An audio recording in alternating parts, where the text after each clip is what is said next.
Hello, সবাই কেমন আছেন? সবাই আশা করি ভালো আছেন। আলহামদুলিল্লাহ আমি অনেক ভালো আছি। প্রতিদিনকার মতো আজকে একটা ভিডিওটা খুব ফুললি ভাবে দেখবেন, খুব ভালো লাগবে আশা করি। রান্না কি করবে সেটা আগে বলি। রান্না করবো হচ্ছে আমি, আর আমার সাথে আরেকজন আছে, নাম হচ্ছে জনি। তো দুজন মিলে রান্না করব। আগে মুরগি করতেছি, দেখ কোটা পাই না, তাও একটু চেষ্টা করতেছি কোটার। দেখতেই তো পারতেছেন কিভাবে করতেছি। আসলে কোটা বাসা তো এরকম তো আমরা করতে পারি না। আমরা তো ছেলে মানুষ, যা যেটুকু পারি আলহামদুলিল্লাহ অনেক ভালোই পারি, খারাপ না। দেখেন ছোট ছোট করে পিস। হয়নি বললো যে এটা তো বেশি বড় হচ্ছে, একটু ছোট ছোট ভাবে করেন। এক ছোট ছোট ভাবে করলাম। এর হচ্ছে আমাদের বিলাই, বাসায় থাকি সবসময়। ধোয়ার প্রস্তুতি নিচ্ছে এখন। দেখেন কিভাবে ধুই। আসলে ওইভাবে তো ধুতে পারি না আমরা। তারপরে যতটুকু ভালোভাবে পরিষ্কার করব, আশা করতেছি ভালোভাবে পরিষ্কার করব। পরিষ্কার করার সময় কোনো কমতি রাখবো না। দেখেন কিভাবে ধুই। এখন কষলাইতে এসি, আর নতুন করে আবার পানিতে আবার নতুন ভাবে ধুবো। এই জন্য আবার মাংসটা আবার আলাদা ভাবে রাখতেছি, যেন ময়লা পানির মধ্যে যেন আবার যদি মাংস ইয়াতে না থাকে, তার জন্য ভালোভাবে মাংসটা আলাদা ভাবে রাখতেছি। একদম ময়লা পানির একদম নিংজে ভালোভাবে।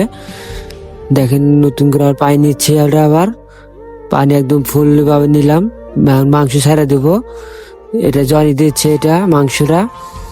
এখন আমি এটা ভালোভাবে এটা ধুয়ে নিলাম, এটা নতুন পানি দিয়ে আবার। এখন এটাতে মশলা দেবো। এটা এটা কি মশলা? এটা হচ্ছে আপনার রসুন দিছি, আদা দিছি। এখন দেবো হচ্ছে হলুদের গুঁড়া।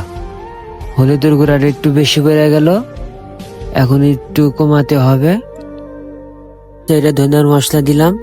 এখন থেকে আরো অনেক অনেক মশলা আছে, ওই সবগুলাই দেবো। এটা হচ্ছে হলুদের মশলা দিলাম। এটা এখন দিচ্ছে হচ্ছে ধনিয়ার গুঁড়া। এটা সামান্য দেবো, বেশি দেবো না। এটা এটা পরিমাপ মতো দেবো সবকিছুই। দেখেন এটা সব একদম ঠিকঠাক ভাবে দিলাম। এখন মরিচের গুঁড়া দিলাম। মরিচের গুঁড়াটা একটু বেশি দেবো, যার কারণ ঝাল না হলে হয় না আপনার। এখন আমি লবণ দেবো। দিয়ে লবণটা হচ্ছে একদম একটু কম দেবো, বেশি না, লাগলে পরে আবার দেবো। ভুলেই গেছিলাম যে পেঁয়াজ দিতে হবে, কাঁচামরিচ দিতে হবে। অবশেষে পেঁয়াজ কাটতেছি। কাটতে পারি না এরকম ভাবে, ঝাল লাগে, এটা চোখে একটু ইয়া লাগে। দেখেন পেঁয়াজ কাটতেছি। এখন কাটাই শেষ হইলে আবার কাঁচামরিচ তার আগে দিছি। এটা এটা হয়তো ভিডিওতে দেখাতে পারি নাই। এখন পেঁয়াজ কিস কাটতেছি আমি আমি ঠিক ওইভাবে কাটতে পারি না, তারপরে যতটুকু পারি করতেছি আপনাদের জন্য। এখন তেল দিয়ে একদম মাখাবো।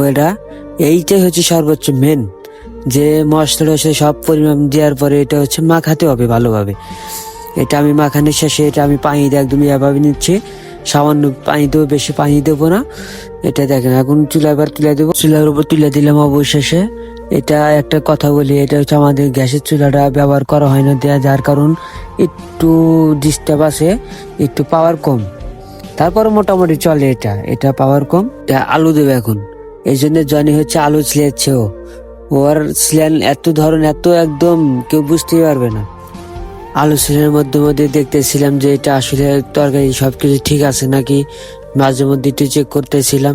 চেক না করলে তো আসলে হয় না, এরকম ভাবে চেক করতে হবে, নাহলে পুরা যাবে এটা। মোটামুটি সবকিছু ঠিকঠাক ছিল, একদম পারফেক্ট মাপে ছিল সবকিছুই। কোনো ঝোল বেশি হয়নি বা কোনো পুরা জানি বা কোনো কিছু হয়নি। অবশেষে আলু দিয়ে ফেলেছি।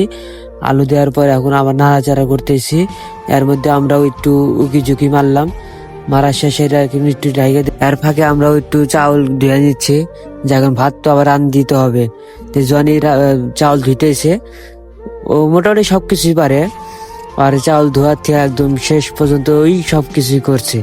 যার শুধু আমি শুধু তরকারিটাই পাক করছিলাম, যার কারণে ও তো ওইভাবে পাক করতে পারবে না একদম। এর ফাঁকে হচ্ছে আপনার ওই চুলা আর একটা জ্বালাচ্ছে ও, ম্যাসে কাটি দিয়ে। তারপরে হচ্ছে এখন পানি টানি সবকিছু কি করে ওখান তুলে দেবে ভাত। দেখেন ওর ইয়াটা দেখেন। এখন এখন সবকিছু মাপ নিবে, তারপরে ঢাইকা দিল। ঢাইকা দেওয়ার পরে তরকারিটা একটু নাড়াচাড়া দিচ্ছে যে সবকিছু ঠিক আছে নাকি। সবকিছু ঠিকঠাক ছিল। আলুগুলো একটু আলুগুলো ভালোভাবে সেদ্ধ হয়েছিল।